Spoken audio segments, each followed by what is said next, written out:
I'm back! Oh, Bes, pupunta ka ng ibang bansa. Hindi, dito na ako titira sa inyo. Hi, tita! Anong ulam? Samantha, halika na dito, Be. Niluto ko paborito mo. Yan yung gusto ko sa'yo, tita eh. O, Scarlett, lagay mo na nga to sa kwarto ko. Kwarto mo. Ang kwarto ko ay ang kwarto mo. Wawa. Ano kaya pwede kainin dito? Ano ba yan? Bakit walang laman?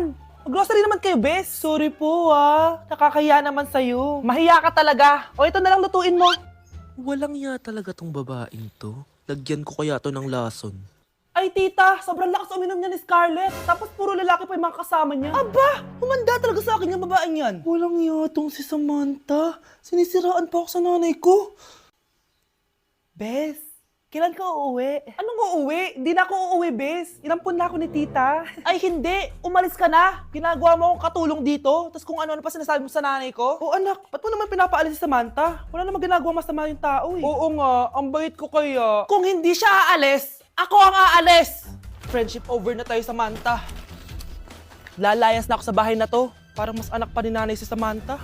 Alam mo na ba yung nangyari kay Samantha? Bakit? Ano meron kay Samantha? Tignan mo to. Nay! Nay!